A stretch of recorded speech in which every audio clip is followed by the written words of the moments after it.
Mechanism number 1. School teaches compliance, not thinking. Let's start where the programming begins. School. From age 5, you enter a system that looks like education, but functions like obedience training. You're told to sit in rows, raise your hand before speaking, follow the schedule, do what you're told, complete assignments exactly as instructed. The curriculum isn't designed to make you think critically, it's designed to make you memorize and repeat. History isn't taught as a complex web of causes and effects where multiple perspectives exist. It's taught as facts to memorize for the test. Math isn't taught as a tool for solving real problems. It's taught as formulas to memorize and apply on command. Notice what happens to kids who don't fit this mold. The child who questions the teacher's logic? Disruptive. The kid who wants to learn something not on the curriculum? Unfocused. The student who thinks differently and arrives at the right answer through a different method? Marked wrong for not showing work the approved way. School rewards compliance. Sit still for hours even though children's brains need movement. Study subjects in the order you're told, even if you're passionate about something else. Learn at the pace of the slowest student because the class moves as one unit. Take tests that measure your ability to memorize, not your ability to think, create, or solve real problems. By the time you graduate, you've spent 13 to 16 years being trained in one critical skill, following instructions from authority figures without questioning whether those instructions make sense. You've learned that there's one right answer, and it's the one the authority figure says is correct. You've learned that your value is measured by how well you conform to expectations set by others. This isn't education, it's domestication, and it's the foundation of everything that keeps you average. Mechanism number 2.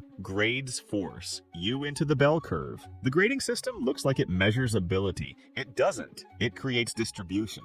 Walk into any classroom and the teacher already knows what the grade distribution will look like before teaching a single lesson. Most students will get B's and C's, a few will get A's, a few will fail. This isn't describing natural ability, it's manufacturing it. Teachers are often explicitly instructed not to give too many high grades. Not because students don't earn them, but because the system requires most people to be average. If a teacher gives 80% of students an A, administrators question whether the material is too easy or the grading is too lenient. The possibility that students actually mastered the material isn't considered. This is called grading on a curve, and it's psychological warfare. It tells you that exceptional performance is rare by definition, that most people must be average. That standing out is statistically unlikely. Your brain absorbs this message. Being average is normal, expected, and safe. The bell curve becomes a self-fulfilling prophecy. You're taught that you're probably average, so you accept average performance. You stop pushing for exceptional because the system has told you exceptional is reserved for the few. You internalize the belief that you're meant to be in the middle of the pack.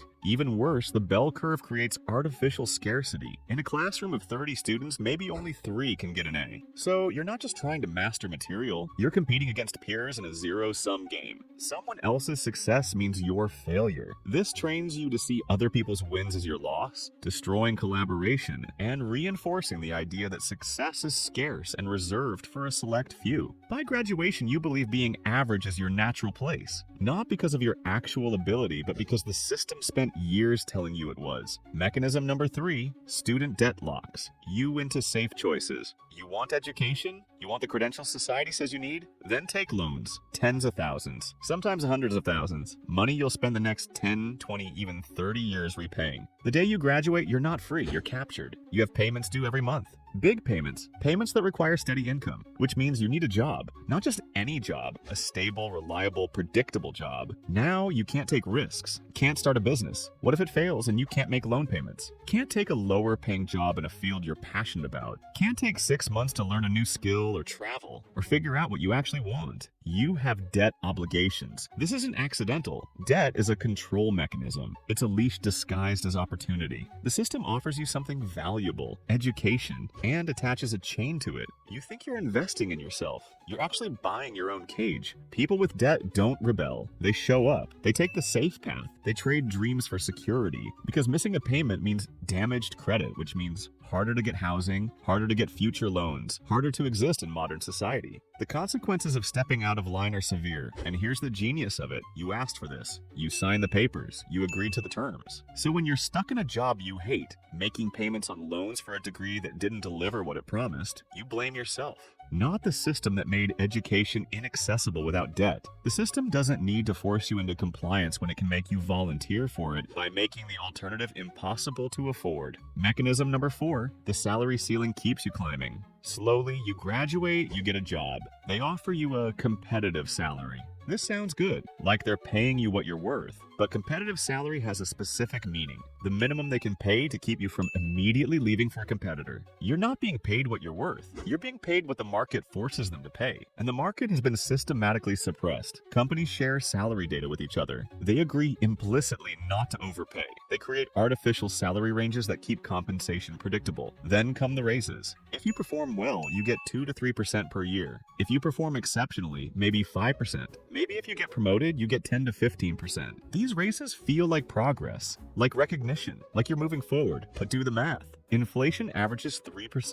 A 3% raise isn't progress. It's just keeping you from going backward. A 5% raise means you're getting 2% real growth in purchasing power. At that rate, it would take 35 years to double your real income. You'll never get ahead at 3% per year. Meanwhile, the people who own the company, who took equity instead of salary, who bet on themselves instead of trading time for money, are seeing 20%, 50%, 100% returns on their equity. They're making in 1 year what you need decades to accumulate, but you don't see this clearly because you're measuring progress in small increments. Each raise feels like a win. You're earning more than last year. You're climbing the ladder. You don't realize you're on a treadmill, moving constantly, never actually getting anywhere. The salary ceiling keeps you just comfortable enough to stay, just uncomfortable enough to keep working hard. You're always earning a little more than last year, which feels like success, but you're never earning enough to escape, never earning enough to build real wealth, never earning enough to stop needing the job. And that's exactly how it's designed to work. Mechanism number 5, social pressure forces conformity. Try this experiment. Tell your friends and family you're quitting your stable job to start a business. Watch what happens. The concerned faces, the well-meaning advice. That's really risky. Maybe you should keep your job a bit longer. What if it doesn't work out? Do you have enough savings? The economy is uncertain right now. Most businesses fail in the first year. Be realistic. They're not trying to hurt you. They genuinely believe they're protecting you. But from what? From the risk they're too afraid to take themselves. Here's what's really happening. Your ambition threatens their choices. If you break free from the 9 to 5 and succeed, it proves they could have done the same. And that's uncomfortable because it means they chose comfort over possibility, safety over potential, the known cage over the unknown freedom. So they need you to stay, not consciously. They're not villains, but subconsciously your mediocrity validates their mediocrity. Your average life makes their average life feel acceptable. Your compliance makes their compliance feel wise. This is social conformity pressure, and it's incredibly powerful. Humans are tribal creatures. We evolved to stay with the group because exile meant death. Your brain is hardwired to fear social rejection. So when your tribe sends signals that your ambition is dangerous, wrong, or foolish, every instinct screams at you to comply. The system doesn't need to stop you directly. It just needs to make your friends and family stop you. It outsources enforcement to the people you love and trust. They deliver the message. Stay average, stay safe, stay with us. And the most insidious part? They do it in the language of love and care, so you can't even be angry. You just absorb the message and lower your ambitions to match the group's comfort level. This is how entire communities, entire families, entire social circles stay trapped in mediocrity together. Not because they're incapable of more, but because anyone who tries to break free gets pulled back by the people who claim to care most about them. Mechanism number 6, mortgages and car loans. Chain you down the system offers you the markers of success. Buy a house, that's the American dream. Get a nice car, you've earned it. And they make it easy. Don't have the money? No problem. Borrow it. Want a $300,000 house? Take a 30-year mortgage. Your payment is only $2,000 per month. Affordable, right? Want a $40,000 car? Finance it for 6 years. Only $600 per month. Easy. Now add it up. $2,600 per month in payments. $31,200 per year for 30 years on the house, 6 years on the car. But you'll probably buy another car before the first is paid off, so really it's perpetual car payments. You now need to earn at least $31,200 per year after taxes just to make these payments. Before food, utilities, insurance, healthcare, everything else. If you're on a 25% tax bracket, you need to earn about $42,000 gross just to cover these two payments. This means you can't quit your job, can't take a pay cut to pursue something meaningful, can't take 6 months off to learn a new skill or start a business, can't move to a cheaper city where there might be better opportunities, can't do anything that threatens your ability to make these monthly payments. You're locked in. The house and car aren't assets, they're liabilities. They don't make you money. They cost you money every single month. And more importantly, they cost you freedom. This is called the debt trap, and it's how the system ensures you show up every day. You signed a contract promising to pay every month for decades. Miss payments and you lose everything. Your credit destroyed, your possessions seized, your financial life ruined. The system doesn't need to threaten you with violence or force. It just needs to make you sign papers promising to pay, then make sure you have enough to lose that you can't risk breaking free. You think you're building equity and enjoying nice things. You're actually buying your own handcuffs. Mechanism number 7. Media sells you the realistic dream. Turn on the TV, watch movies, scroll social media, look at advertisements. Notice what they show you as success. A steady job, a nice house in the suburbs, 2 cars in the driveway, 2 kids, annual vacation to Disney or a beach resort, retirement at 65 with a decent pension or 401k. This is the dream they sell you, and it's everywhere. Every commercial, every sitcom, every inspirational story about someone who made it. They made it to middle management. They made it to home ownership. They made it to a comfortable retirement. What you never see, someone who quit everything to build something exceptional. Someone who took massive risks and won massively. Someone who rejected the safe path and created their own definition of success. When you do see these stories, they're framed as exceptions, outliers, lucky, unrealistic for regular people like you. The message is clear. This modest, comfortable, predictable life is what you should aspire to. Anything more is greedy. Anything less is failure. But this specific range, this is reasonable. This is realistic. This is what good, responsible people do. And here's why this messaging exists. Because the system needs you to have modest, predictable dreams. If you dream of building a billion-dollar company, you might actually try. If you dream of financial independence by 40, you might save and invest aggressively instead of consuming. If you dream of creating something that changes the world, you might take risks the system can't predict or control. But if you dream of a house in the suburbs and a steady job, perfect. Completely compatible with being a productive worker, reliable consumer, and obedient taxpayer. Your dreams keep you in the system instead of threatening it. The media doesn't show you exceptional lives because they don't want you to believe exceptional lives are possible for you. They need you to believe that comfort is the ceiling, that anything more is for other people, and that wanting more makes you unrealistic or ungrateful. So you adjust your dreams downward to match what you're shown, and you never realize you were capable of so much more because no one ever showed you it was possible. Mechanism number 8. The 9 to 5 grinds away your energy. You wake up at 6 or 7 a.m., get ready, commute 30 minutes to an hour, work 8 to 10 hours, often through lunch, commute home another 30 to 60 minutes, arrive home at 6 or 7 p.m. You've been gone for 11 to 12 hours. You're mentally exhausted from meetings, emails, tasks, physically drained from sitting in the same position all day, emotionally depleted from office politics and performance pressure. Now you're supposed to work on your side business, learn a new skill, go to the gym, pursue your passion, build something meaningful. But you can't. You have just enough energy to eat something quick, zone out in front of a screen, and go to bed so you can do it again tomorrow. Maybe on weekends you'll have energy, except weekends are for chores, errands, recovering from the week, and dreading Monday. This isn't accidental. The 40-hour work week isn't optimized for productivity. Studies consistently show that people are actually productive for about 3 to 4 hours per day. The rest is meetings, emails, distractions, and looking busy. So why do companies demand 40+ hours? Because it's not about productivity, it's about control. They need you present and too exhausted to build an exit strategy. If you worked 4 focused hours per day, you'd have energy left over. You could spend that energy building something for yourself, learning skills that make you less dependent on your employer, creating income streams that reduce your need for the salary, but work you 8 to 10 hours, and you have nothing left. You're too tired to think about escape, too depleted to work on alternatives, too drained to realize you're being deliberately kept busy. The exhaustion is the point. A person with energy is dangerous. They might realize they're capable of more. They might start building something. They might leave. A person who's exhausted just wants to survive another day, and that's exactly what the system needs. Mechanism number 9, comfort makes you complacent. Here's the genius of the modern system. It doesn't make you miserable, it makes you comfortable. Just comfortable enough. You have a steady paycheck. It's not amazing, but it's reliable. You have benefits, health insurance, paid time off, a 401k match. You have enough money for rent or mortgage, enough for food, not just to survive but to enjoy, enough for entertainment, streaming services, occasional dinners out, weekend activities, enough for an annual vacation. You're not struggling, you're not desperate, you're comfortable.